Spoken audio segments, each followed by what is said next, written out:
Hello and welcome back to the Prospect Blueprint. I'm Kelly Kleiman, and my esteemed podcast partner, as always, is Mr. Rick Dempsey, 24-year MLB veteran catcher with the Twins, Yankees, Indians, Orioles, Dodgers, and, oh yes, the 1983 World Series MVP. Did I say the Brewers? I think I might have left the Brewers out of there, but yeah, that was a cup of coffee.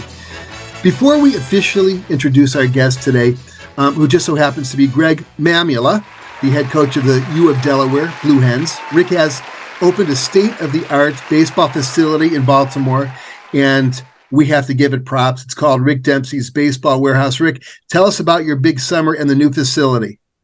Well, it's been pretty exciting, to get back to Baltimore after being gone for a couple of years. But I went into business with a guy named Matt Morris, who already had a couple of baseball warehouses open there, and he was doing really well. I mean, he's the god of travel baseball there in the state of Maryland, and he asked me if I would join him, and so I decided that I would. But we're just building out a building, getting ready to start everything, and everything's just coming along. I was there just a couple days ago. We're down to the carpet and everything. But even more exciting than that is we've got so many people signing up already, wanting to bring their teams on board.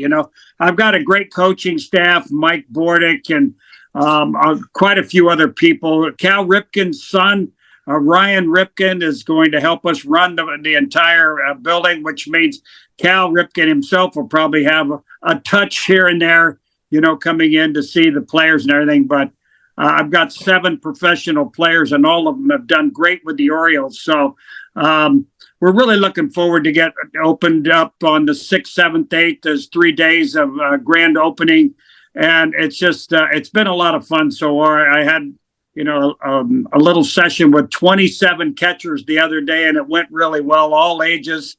And so, like I said, I'm pretty excited to get it all started because I like being back in Baltimore right there. There's quite a buzz around the city. The ball club is playing fantastic, best record in the American League. And right on top of it, I've got the excitement of everybody calling me, wanting to be part of the program. So I'm looking forward to it. Congratulations. Thank you. Now, for the big introduction, our guest today is head coach Greg Mamula, HC of the U of D, that's University of Delaware, who's kicking off his second year at the helm. He was hired away from FAU, where he proved himself by delivering and developing players for 7 years as an assistant coach. During Coach Mamula's tenure, the Owls made 3 NCAA regional appearances and won 2 Conference USA regular season titles, so congrats to that. By the way, while featuring an offense annually ranked among the leaders in the Conference USA, Coach was named 2019 Conference USA Assistant Coach of the Year when the Owls offense led the league in batting average. He is a hitting coach, amongst other things. They were number 1 in hits, RBIs, runs, and slugging percentage. His 2018 squad ranked 12th in the nation in home runs, while 3 offensive players were selected in the 2018 Major League Draft. He also spent some time at one of my old schools, that would be the University of Cincinnati. During his first season at the University of Delaware, Coach led Delaware to its first CAA tournament appearance since 2018, which is pretty impressive, and the best conference record since 2018 as well. Under his tutelage, the team set a program record for walks. This isn't going to be surprising. The team's .290 average was the program's highest since 2017, good for 3rd in the CAA. The Blue Hens also led the CAA in triples and walks while finishing 2nd in hits, runs scored, home runs, runs batted in, total bases, and slugging percentage. If you're a hitter, he's probably the coach you're going to want to play for because he's just going to make you better. He coached 2 All-CAA first-team members in Joey Loynd and J.J. Freeman, and second-team member Bryce Greenlee. I need oxygen. Coach, welcome. Thank you, Kelly. I appreciate that. A long introduction. Thank you. There's a lot to be proud of there. And one thing that we're proud of is Rick Dempsey leading off the game today. Rick, take a swing. Yeah, congratulations, Coach, on a great first season. You must feel like you're coaching the Orioles. Nobody expected that team to do what they're doing. And just like you come in, you take over, and all of a sudden you've got the Baltimore Orioles just like that, leading the American League. But man, it's got to be tough. What is it like going from Florida, sunny Florida, and all the players that you have to pick from there to the University of Delaware? I mean, what adjustments have you had to make along the way, to recruit the players to Delaware instead of recruiting them to Boca Raton? Yeah, it wasn't easy, Rick, to get the family in the car and drive up 95 from Boca Raton to Newark, Delaware. But, I grew up in Western Pennsylvania, had spent most of my life in the cold weather. So I'm used to it. When you ask that question, weather is the first thing, obviously, that jumps in my head as far as the adjustment. But truth be told, last winter, we were really fortunate. We got no snow here. We have an AstroTurf field, so we only had to practice inside twice all winter last year. Now, that's the exception, right? Like the norm is we'll be inside a little bit more than that with the weather. The other part of your question, for me is the cost of school. And the state schools in Florida are incredibly cheap. And then in the further north you get, the more expensive the schools are. So that's a big adjustment with the recruiting is, they basically cost, for 3 years of school at FAU, what 1 year at Delaware costs. So those are the first two big adjustments for, going from Florida Atlantic to Delaware. Coach, you probably started your workouts by now. So how does the ball club look so far in the fall? And tell us a little bit about Joey Lund. 392 with 14 home runs. It's like the college Ted Williams. Well, we had a really good offense last year, Rick. We were not very good on the mounds. So obviously spent a lot of our summer trying to acquire some better pitchers, through the transfer portal and recruiting. Feel like we did that. We returned 7 of our 9 hitters. So feel like we should be really strong offensively, added some really talented hitters as well. But we're going to have to get better on the mound to get this program where it should be. But we feel like, last year was a good step in the direction. We feel like the pieces we've added that will be better. Joey Lloyd had an awesome season for us last year. We were fortunate that he wasn't drafted, and we have him back, for his senior year this year. But just a really talented offensive player, right-handed hitter, physical, uses the whole field. He's hard to defend just because he kind of hits the ball from line to line, and he can hit the ball out, all parts of the park. And on top of it, he's got a good eye, so he's not going to leave the zone very often. You got to get him out inside of the zone. Is there an area that he needs to improve in on defense or something? Because offensively, it just looked like he did everything. How do you really think that he couldn't possibly get drafted this year? Well, I mean, disappointing for him that he wasn't. Good for us that he's back. Yeah. But I think probably, the area of improvement that he needs to prove to professional scouts is that he can play third base at the professional level. I think that was probably the knock that the pro scouts had, is he's got to get better range wise. He certainly has the arm strength, but range wise and specifically to his backhand side, he has room to improve with that. Yeah. Yeah. You mentioned the portal. What is your approach to recruiting in the portal? Does it take better players away more than it gives good players to programs? In other words, some of the better players in a mid-major will leave, and then you've got to go back into the portal and try to possibly, replace that player. What's your overall take on the entire system as it is right now? Would you rather grab a top JUCO or grad player with a lesser or no risk of hitting the portal? And then what's your consensus on Japanese players? Don't look now, but that's the portal that I'd be gazing into, that pipeline to Japan. We're all looking for the next Shohei, right? Or that kid who ended up over in Irvine, who was the top gun in Cape Cod. Oh my God, I'm going Joichi Oyama. Right.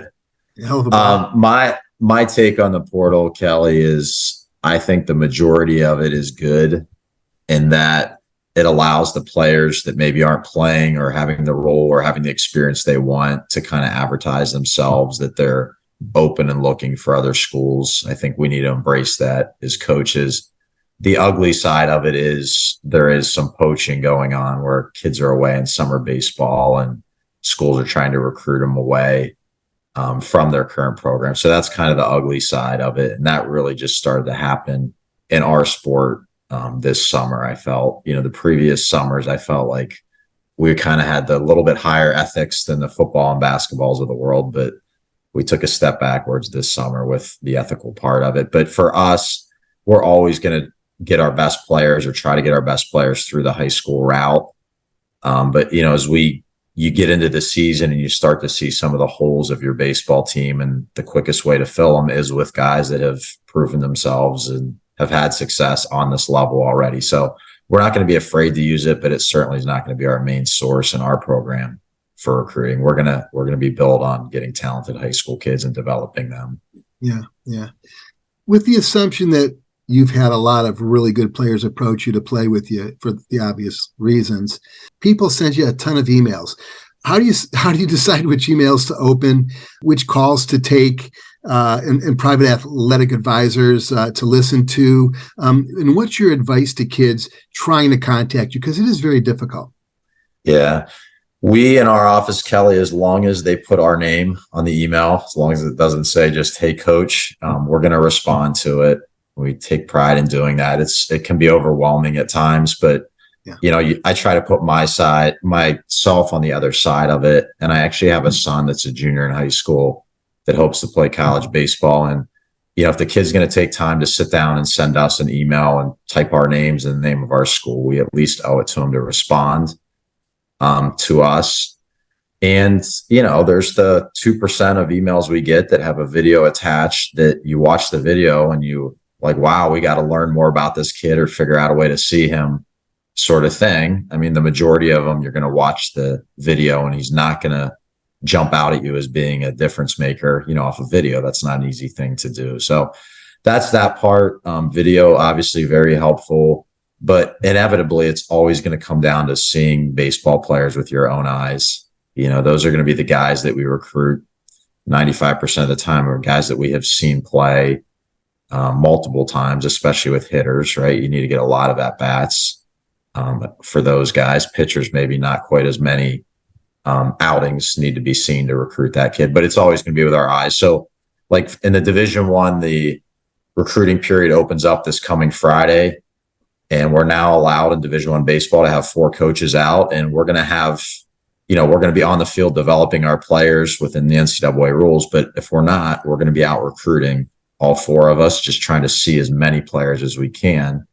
And it comes down to making sure there's so many events going on every weekend, like that we're picking the ones that we think there's going to be good players at, so that's kind of the, if there is a magic formula for us, that's what it is.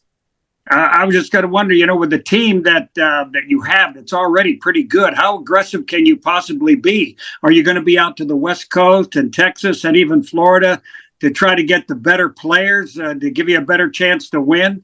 You guys don't have the luxury of the big budgets to travel a lot. So, how are you going to make that work? Yeah, Rick, we're always going to focus probably within about 3-4 hours of our campus, and that's, with that, we're going to be able to grab down into Northern Virginia, DC, Maryland, Pennsylvania, Delaware, New Jersey, New York City. Like that's going to be, our focus of kids. But if we need to leave that area, we certainly will. We have a player from Puerto Rico. We're recruiting another kid from Puerto Rico, but that's going to be probably a little bit more the exception than the norm. And, the further south you go, the cheaper colleges are. So it's hard enough to get a baseball player to go north because of the weather, but then you start to tack on the higher cost of schools. It makes it really challenging. Yeah. Just like I said earlier, Florida Atlantic, $17,000 a year to go to school there if you're a Florida resident.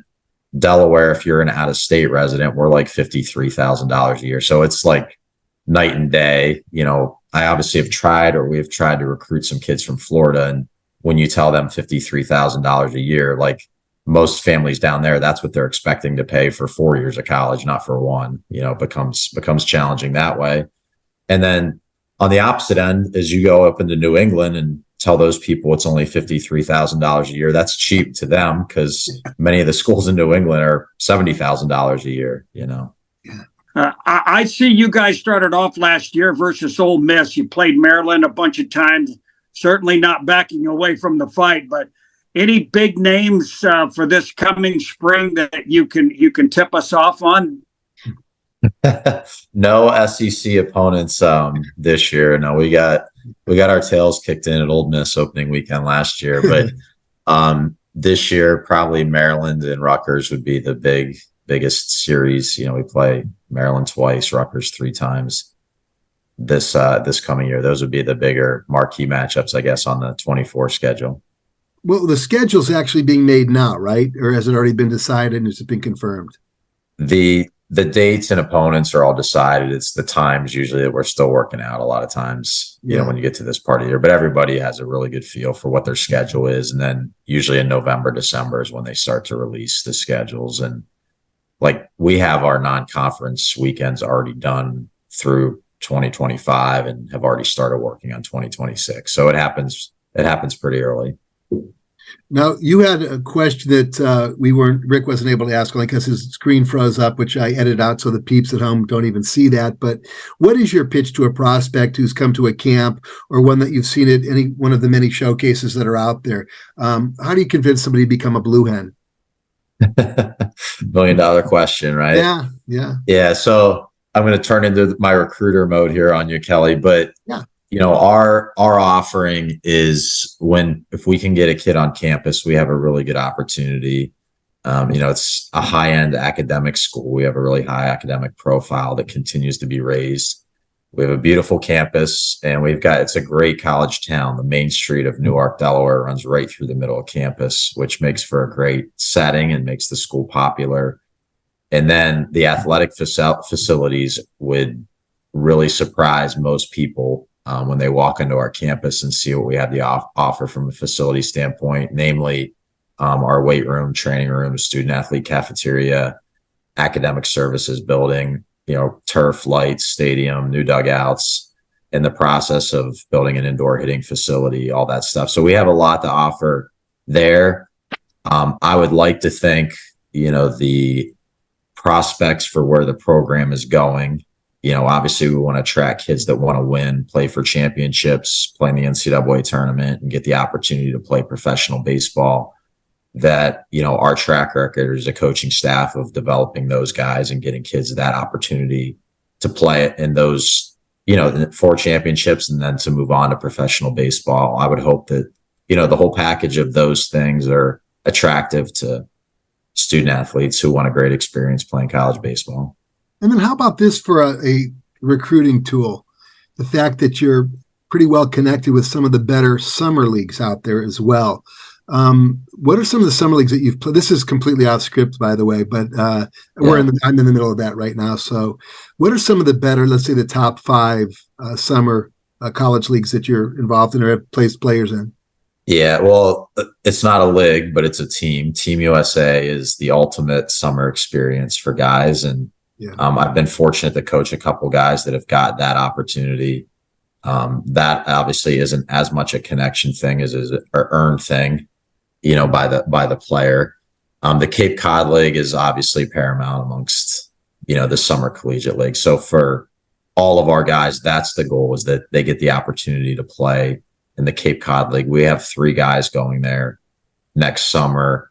That is, to me, it's an earned thing by, putting up numbers your freshman year. And then usually it's the sophomore summer that guys get to play in the Cape. But I would like to think too, that because the players that we have sent there in the past have gone there and performed, that when you call that coach from that team, he's going to pick up the phone and know that you're credible. You send somebody, a player that isn't what you say or isn't going to help them win, they're not going to answer the phone the next time. So Cape League would be up there. The other ones, there's a lot that are very comparable. I'd say the next step down, the Draft League, the Appalachian League, the Perfect Game League, the New England League, the Valley League, the Cal Ripken League. Those would be some of the ones in this part of the country that we've sent players to that, do well. And for me, Kelly, we're always looking to give our guys the best experience. So you start to send guys to the same town, to the same team every summer where they're going to be treated well. They're going to get the playing time they want.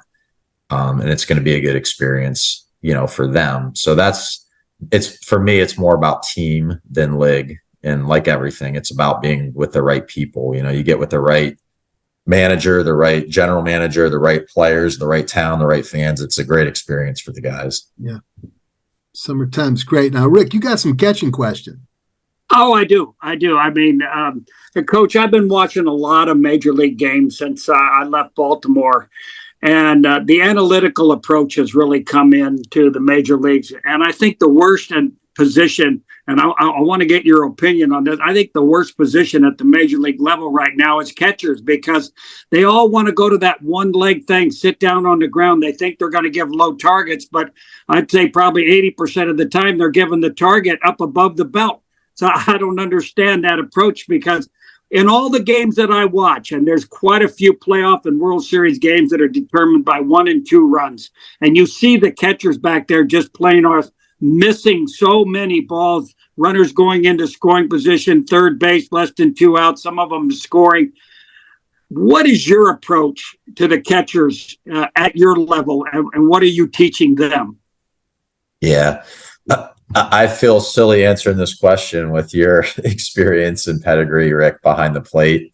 Actually had the opportunity to watch you as a young child. Used to go to some games at Memorial Stadium. I had family that lived down in the Baltimore area. So told him it's going to be a cool experience being on this podcast with you. But I feel kind of inferior answering this question, but I will give you my opinion. Okay. I would tell you the biggest change for me is I used to be a believer that the more the catcher moved the ball, the less likely he was to get a strike called. And what has been proven with the new catching style is you see these major league catchers moving the ball so much. And it seems like when you look at the video, the guys that are moving the ball more after they catch it are getting more called strikes. So I feel like I was teaching that wrong for years. And I think umpires would tell you in the past, like, they don't like catchers moving the ball. Like, you can move it slightly a quarter turn, but don't move the baseball 6-8 inches. But like I said, you watch these games and catchers are moving the ball 8 inches and they're getting a strike called on a ball. So I think we've had to change our philosophy on that. I still don't like it, but we're trying to win baseball games. As far as the one knee down versus traditional, I've always been, or have always tried to be with all that we teach, that whatever is going to work best for us winning baseball games, we're going to be open to. So I like this time of the year in the fall it's a conversation, it's a collaboration with our catchers. What do you like? What works for you? And we're going to watch them and learn them. And many times what they think is working isn't, but sometimes it does. And if they're better with one knee and better with the receiving, blocking, throwing, then we'll roll with that. If they're not, then we're going to go to the traditional, with them. But I think the biggest controversy right now, if that's the right word, is the one knee with the guy in third base. Like, that's the one that's, I think, hard for all of us in baseball to swallow, is when you give up the short hop that was the easy block from a traditional stance and it kicks off the catcher and gets to the backstop with a man on third. I think that's the tough one to swallow, right? Yep. Well, like you said, and I said, that going to one knee and not being able to block the ball for the pitcher just puts so much pressure on him with runners in scoring position. And it accounts for so many losses. I've watched a lot of guys do it. Framing a pitch is every organization's different opinion. I always like to just move the wrist back, because right there where the ball comes into the glove in the pocket, you move the wrist back and you've got your 6 or 8 inches, instead of grabbing that arm and pulling it all the way across. I mean, if I could just see what Nestor Shylock would have done to me if I'd have done that 2 or 3 times, he would have thrown me out of the ballgame. He says, "Don't try to be making me look bad, young man. I'll throw you out of this game." So that. Oh, we lost him, but I'll let it back in. Approach is probably right. Got to find out from your. Jeez, did I lose everybody? Yeah, start talking about. You mentioned Nestor Shylock. Nestor Shylock. was one of those crusty old umpires who, back in the day, you couldn't say 2 words. I remember I just turned around. Yeah, I think my guy had a corner right there. He just told me to shut up and sit down, or I wouldn't be very long in my first game. So I learned quick. We lost your video, Rick. So if you could pop it back on, that would be appreciated. By the way, I was watching the Guardians yesterday, 3-3 against the Giants, and in comes Emmanuel Clase. I pretty much knew it was going to happen at that point. It wasn't going to go well for the Guardians. But I was watching Bo Naylor. The pitch was right down the middle. He rushed way. His footwork was horrible. He threw it from a 12-6 delivery, and he bounced the ball. And I just look at it, I go, that's almost incredulous that catchers are so untalented when the bar for every other position is so high, and the bar in Major League Baseball for really quality catchers is seemingly so far below the bar for the other position players and certainly pitchers. But that's my take, having been an amateur coach for all these years. This is our last set of questions. This is kind of fun. It's time to play word association. I say something, and then you say the first thing that comes to your mind. It's kind of a lightning round, Coach. Okay. So let's have some fun with this one. Beards on players. I'm fine with it, but not like I don't look down on organizations or teams that oppose it. Okay. Great answer. Political at that.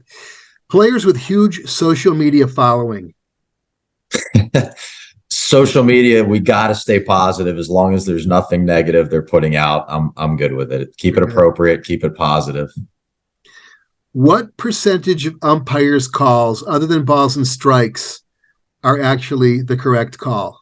We're talking about on base, foul lines, home runs. Are we talking big league umps, college umps, amateur umps? We're talking college umps. College umps, I'm going to give them safe out call, fair foul call. I'm going to go 92%. Wow. I won't say which coach said 48%. I think I know it's a lightning round, but instant replay has been great for that because we have it a lot of times in college, and sometimes the calls you're like, he definitely missed it, and then it comes back that they got it right. It humbles you pretty quickly as a coach. All right, I know it's a lightning round, but suddenly we've hit a lull in the hurricane.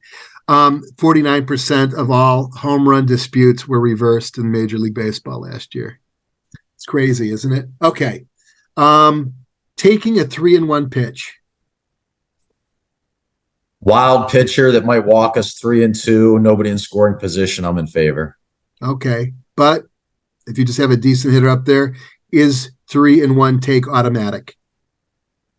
Going to depend on, do we need a base runner versus do we need a double or a homer? And is the pitcher going to throw strike 3-2 or not? Okay. All right. Small ball, underutilized or underappreciated? Small ball in college baseball should be utilized for teams that can't score runs other ways. But if they can score runs other ways, then let's drive to baseball. Let's hit doubles and homers if we can. That's a hitting coach for you. Hot dog or hamburger? Hamburger. Me too. Sasquatch, real or myth? Myth. Would have found one by now in the woods if they were real. You're right. I agree. Well, Rick, I liked him up until that. Okay. Favorite catcher to ever wear an Orioles uniform? Rick Dempsey. There you go. We're playing applause in the background. By the way, we've got a lot As I have a Pittsburgh Pirate 1979 World Series championship banner over my right shoulder behind me, Rick. Sorry. I promise it was up there before I knew I was doing a podcast with you. Was that Manny Sanguillen back there? Catcher? It's Roberto Clemente. No. The catcher at the time for the Pittsburgh Pirates. Was that Sanguillen? Rick, I believe it was, right? Tony Pena wasn't with him yet, so I think it was Sanguillen, and maybe Ed Ott was the backup. Yeah. I would have been 4 years old, so I can't play like I really know the team that great. Greg, if I hadn't opened my big mouth when they introduced me and I went up and shook hands with Earl Weaver, I looked over at Chuck Tanner and I said, listen, Chuck, we can get it over with quick when they get on base. Let them try to steal. So I threw out the first 3 guys that tried to steal. We won 3 of the first 4 games. They stopped running, gave them an extra out per inning, and they came back and somehow ended up beating us 3 games in a row. So I apologize for that. I take the blame right there. Omar Moreno had to be one of them. You threw him out? I threw out Omar, was the first guy. Omar and then Park. And they had a guy named Alexander that was probably just a professional base runner. That's all he was. I threw him. He hadn't even started to slide yet. But Chuck stopped trying to steal bases. His team, they had the best offensive team back then. His team started to get, a few extra hits, and they kind of pieced it together. And wow. After a couple of years, I figured, how did we lose that series? And then I figured, it was me. They stopped running. Well, he takes responsibility for that. A lot of players don't, right? So, yeah. But then again, 1983, you won the MVP. So I think it only took 4 years for the circle to go fully around. Rick, do you have anything else you'd like to end with? No, other than the fact that it doesn't surprise me that every college coach that we interview shows more passion for the game than the coaches and the managers at the major league level. I absolutely just love listening to college coaches talk about their teams and their players and the way they like to do things. They're more, they just are down to earth baseball people that love the game and love to teach it. And I get excited talking to college coaches more so than any other coaches in the game of baseball. Yeah, they are wonderful. Right in there, Greg. Yeah. Well, thank you. I appreciate that. I'll take that as a compliment. No, I think we've got a great fraternity of college coaches, and the vast majority doing it for the right reasons. So I appreciate that, Rick. Real quick before we sign off, and I've got to give a couple little props to a couple different places here, including mentioning Rick's facility again. But my concern with the coaching business right now is that it's so difficult to coach kids these days. There's so many moving pieces, and the administration has a lot of pressure on them too, from alumni and from a bunch of different directions. And so for coaches to come on here and for us to be able to give props that are due to these good coaches, we can help them in their programs. I really like doing this. And of course, this is the Prospect Blueprint. This is where the prospects out there get to take a look at Coach Greg Mamula and see, hey, you know what? This is a very even-tempered guy. He knows the game really well. I like to hit. He's a hitting coach, probably first and foremost. And it's a program I'd like to find out more about. So if we could help you, happy to do so, and happy to push this as much as we can. Just so you know, we'll cut this up in a little snippet so you could definitely use it for social media. And I would recommend that all of your players take a look at it and like it and share it and do all that kind of good stuff. Whatever we could do to help your program out. Special thanks to twoadays.com, where we are housed on their website. They've been a nice partner of ours, allowing us to not have to build a website, which is fantastic. It's really the only resource on the internet that allows all of you players to rate and review your coach. Now, sometimes it can get comical, sometimes it could get nasty, but sometimes it could get really educational. And, quite frankly, before you make a big decision, it's best to see what other players say about the guy or gal who's selling you on their program. There's a lot of other information on the website, twoadays.com, for prospects, and I would check them out and check out their site frequently. One more thing, as I mentioned earlier, Rick Dempsey has Rick Dempsey's Baseball Warehouse. It's open and ready to help you improve your skills as coached by former Major League players. Rick, tell them where it is, and we'll put it on the screen. What's the address of the facility? Well, the address, I don't have the street address. It's in a warehouse out in Columbia. And if you want to find, you could go on Facebook or you could go online right now because it's prominently displayed. You froze up, Rick, so I'm just going to help you out there. It's Rick Dempsey's Baseball Warehouse. Rick, you're frozen, but I'm going to say goodbye to a great guest. If you are. Oh, yeah. So, yeah, you froze up, but we're going to give you lots of props on the Rick Dempsey's Baseball Warehouse as a regular sponsor of ours. And that's it. And was Coach Greg Mamula, the head coach of the University of Delaware Blue Hens. Best of luck to you this fall and this spring. We'll be paying attention to you and maybe sending a couple good ball players your way. That's all the time we have for now. It's good to be back from summer, and that included 3 weeks of Japanese baseball. And for all of us here at the Prospect Blueprint and Coach Greg Mamula, see you soon. Thank you, guys. Thank you for the opportunity, Rick and Kelly. A pleasure.